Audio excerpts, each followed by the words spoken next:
मैं हूं कथावाचक। मैं हूँ कथावाचिका और स्वागत है आपका कथालोक में। और स्वागत है आपका कथालोक में। मैं हूं कथावाचक और स्वागत है आपका कथालोक में। कुछ समय पहले हम आपके लिए लेकर आए थे बेताल 25वीं श्रृंखला की कुछ कहानियां। तो इसी श्रृंखला की अगली कड़ी आज हम आपके सामने लेकर प्रस्तुत हुए हैं। तो चलिए शुरू करते हैं। राजा विक्रम ने बेताल को पुनः अपने कंधे पर लादा और साधु महाराज की तरफ चल पड़े और बेताल ने शुरू की अपनी एक और कहानी। तो राजन, ये कहानी शुरू होती है चित्रकूट के जंगलों से। एक बार राजा रूपदत्त चित्रकूट के जंगलों में घूम रहे थे। घूमते घूमते उनको एक मकान दिखाई दिया। जैसे ही वह अंदर पहुंचे, उन्होंने देखा कि यहाँ एक बूढ़ा अपनी एक बेटी के साथ रहता था। बेटी बहुत ही सुंदर थी और उसे देखकर राजा रूपदत्त मंत्रमुग्ध हो गए। उन्होंने तुरंत बूढ़े से उसका हाथ विवाह के लिए मांग लिया और बूढ़े ने भी खुश होकर आनंद फानंद में दोनों का विवाह करा दिया। विवाह के पश्चात राजा और रानी अपने महल की तरफ चल पड़े, पर रास्ते में उनको बहुत ही प्यास लगी। पानी ढूंढते ढूंढते वह एक बहुत ही बड़ी गुफा के बाहर पहुंचे, जिसमें एक भयानक राक्षस रहता था। राक्षस ने आओ देखा ना ताओ राजा को तुरंत अपनी गिरफ्त में ले लिया। राजा ने अपने प्राणों की भीख मांगते हुए राक्षस से कहा कि सुनो, तुम मुझे छोड़ दो, लेकिन मैं वचन देता हूं कि 7 दिन के अंदर अंदर अपनी जगह कोई ना कोई और व्यक्ति तुम्हारे पास तुम्हारे खाने के लिए भेज दूंगा। राक्षस ने पहले तो थोड़ी आनाकानी करी, पर फिर राजा के वचन को सुनकर उसने हाँ कह दिया। राजा और रानी जब महल पहुंचे तो बहुत चिंता में डूब गए कि अब कैसे किसी को ढूंढा जाए। पूरे राज्य में सुनवाई करा दी गई कि कोई ना कोई व्यक्ति सामने आ जाए। 3 दिन तक कोई भी नहीं आया। तो मंत्रियों ने सलाह दी कि महाराज, आपको कुछ ना कुछ दौलत, कुछ ना कुछ इनाम देना चाहिए, वरना ऐसे तो कोई नहीं आएगा। तो राजा को भी ये बात ठीक लगी, तो उन्होंने ये सुनवाई करा दी कि ऐसे आदमी को खूब सारा इनाम और खूब धन दौलत अशर्फियां दी जाएंगी। उन्हीं के राज्य में एक दिव्यांग बूढ़ा रहता था। उसका परिवार बहुत ही गरीब था और उनको खाने के भी लाले थे। उस बूढ़े ने जब ये सुनवाई सुनी तो वो अपने घर गया और अपने परिवार से बातचीत करने लगा इसी बारे में। बातचीत करने के बाद परिवार ने यह निश्चय किया कि उस परिवार का बेटा राक्षस के पास जाएगा। जब वह बेटा महल पहुंचा तो राजा और रानी उसे देखकर बहुत खुश हुए। उन्होंने उसे खूब आशीर्वाद दिया तथा रानी ने उसका तिलक किया। तिलक करवाते ही लड़का एकदम जोर जोर से हंसने लगा और साथ ही साथ जोर जोर से रोने भी लगा।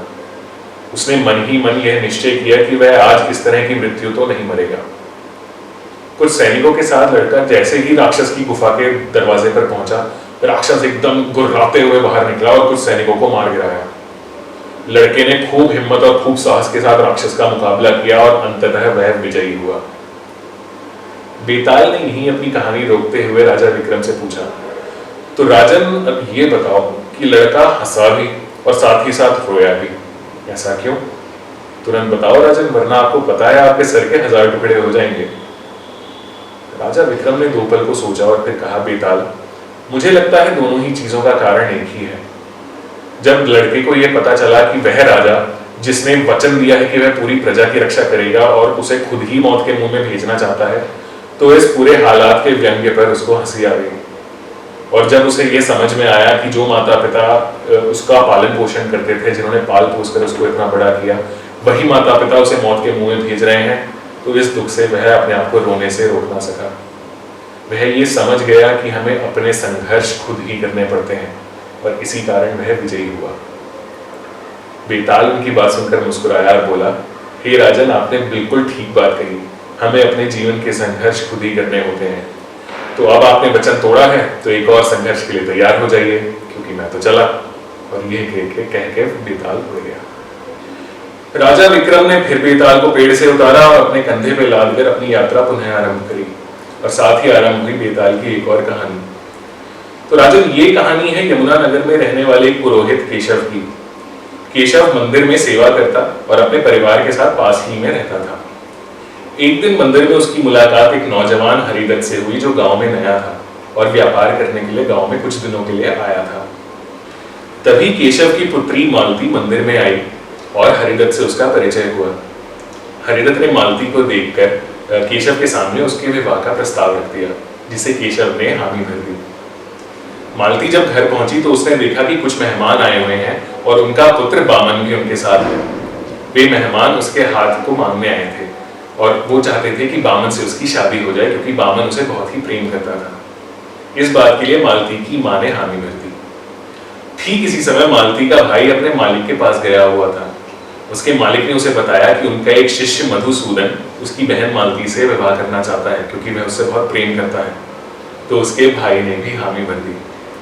अब जब सब घर पे इकट्ठा हुए तो सबने अपनी अपनी बात बताई और तीनों में खूब झगड़ा हुआ, परंतु वे किसी निष्कर्ष पे ना पहुंच सके कि मालती की शादी आखिर किससे कराई जाए। अगले दिन मालती एक बाग में घूम रही थी, तभी अचानक एक सांप ने उसे काट लिया। सबने बहुत कोशिश की उसे बचाने की, पर उसे बचा ना सके और उसने दम तोड़ दिया।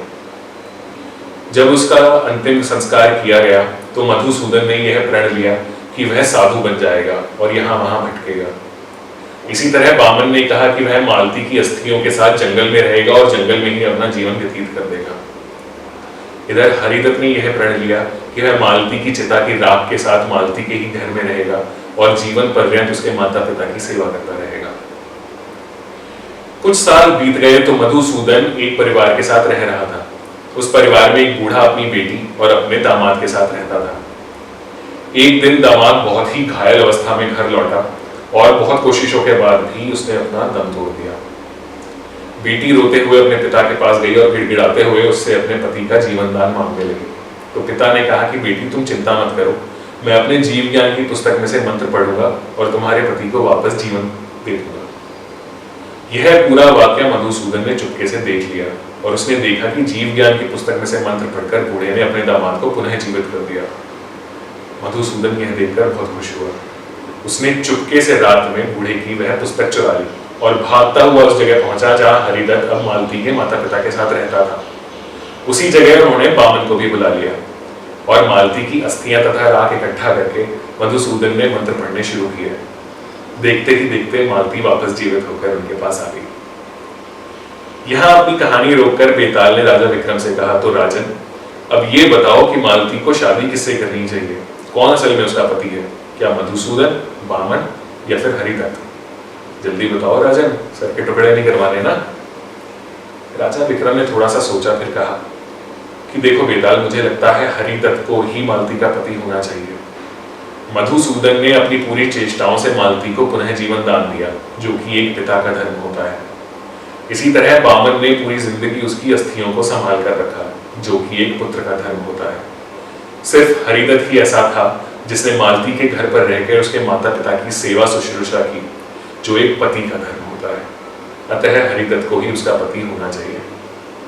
बेताल ने राजा की बात सुनी और मुस्कुराया और बोला, हे राजन, आप बहुत समझदार हो, आपकी बुद्धि बहुत तेज चलती है, पर फिर ये क्यों भूल जाते हो कि अपना वचन नहीं तोड़ना है? अब तुमने वचन तोड़ा तो मैं तो चला। और ये कह के मेरा बढ़ गया। राजा विक्रम ने फिर मेहनत करके बेताल को पेड़ से उतारा और कंधे पे लाद कर चल दिए और बेताल ने शुरू की एक और कहानी। तो राजन, ये कहानी है कुसुमावती राज्य की राजकुमारी चंद्रप्रभा की।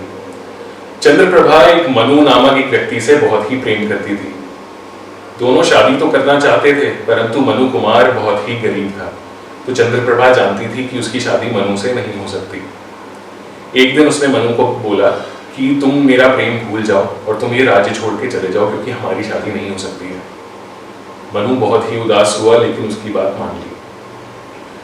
राज्य से थोड़ी ही दूर पर एक जंगल में एक मायावी जादूगर अपने बेटे शशि के साथ यात्रा कर रहा था। तभी अचानक उन पर कई डाकुओं ने हमला कर दिया। संयोग की बात है कि मनु कुमार वहीं से गुजर रहा था और यह देखकर उससे रहा न गया और वो तुरंत ही डाकुओं से भिड़ गया। साहस दिखाते हुए उसने डाकुओं को वहां से मार भगाया। मायावी जादूगर बहुत ही खुश हुआ और उसने मनु कुमार से कहा कि बेटा, तुम जो चाहते हो वो मुझसे मांग लो, आज मैं तुम्हारी एक इच्छा जरूर पूरी करूंगा। मनु ने उसको अपना और अपनी चंद्रप्रभा का प्रेम की कहानी कह सुनाई और उससे कहा कि वैसे तो मैं चंद्रप्रभा के साथ नहीं रह सकता, पर आप मुझे भेष बदलने की शक्ति दे दें ताकि मैं सदैव उसके साथ भेष बदल के रह सकूं। जादूगर ने ये बात सुनी और उसने कहा कि ठीक है, मैं तुम्हारी ये इच्छा पूरी कर दूंगा। और उसने अपने पास से एक अंगूठी निकालकर मनु कुमार को थमा दी। उसने बताया कि यदि तुम इस अंगूठी को अपने दाहिने हाथ की उंगली में पहनोगे तो तुम एक सुंदर युवती बन जाओगे, और अगर बाएं हाथ की उंगली में पहनोगे तो वापस मनु कुमार बन जाओगे। तीनों लोग पहुंचे वापस कुसुमावती के महल। जादूगर ने राजा को खूब खेल दिखाए और राजा बहुत खुश हुए और उससे कुछ ना कुछ मांगने को कहा। तो जादूगर ने कहा कि हे महाराज, मैं अपने पुत्र के साथ तीर्थ यात्रा पर जाना चाहता हूँ। क्या इतने समय के लिए आप मेरी होने वाली वधू को अपने पास शरण दे सकते हैं? राजा ने उसकी बात मान ली और हामी भर दी। इस तरह मनु कुमार मनु कुमारी बनकर ही महल में रहने लगा और जल्द ही उसकी चंद्रप्रभा से दोस्ती हो गई। दोनों साथ में खेलते थे।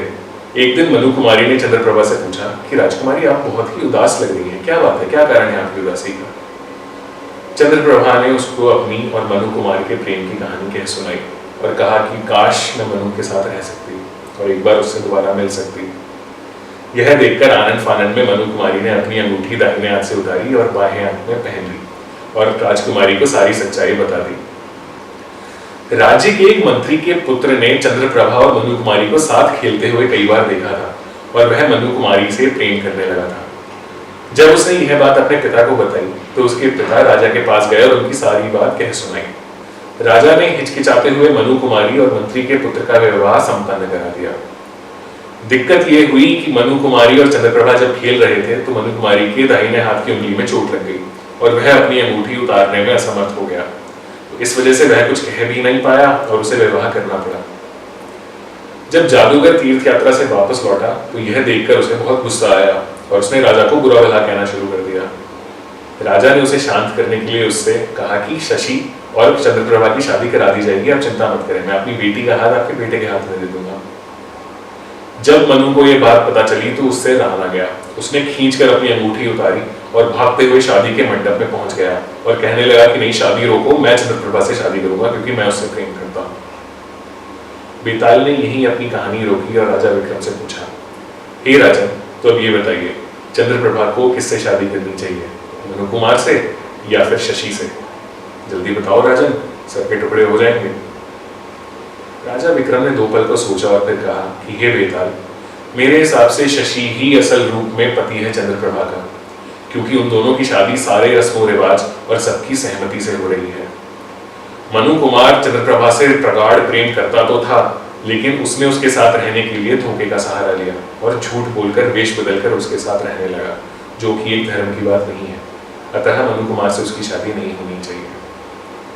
बेताल मुस्कुराया और बोला कि वाह राजन, क्या बात है, आप तो एकदम बढ़िया बात करते हैं, लेकिन आप भूल क्यों जाते हैं कि आपको बात नहीं करनी थी। जब आपने मुंह खोला तो मैं तो चला। और यही कहकर बेताल वापस उड़ गया। तो ये थी आज की कथाएं। अगली कथा और ऐसी ही कुछ श्रृंखलाओं के साथ आपके सामने फिर प्रस्तुत होंगे। तब तक के लिए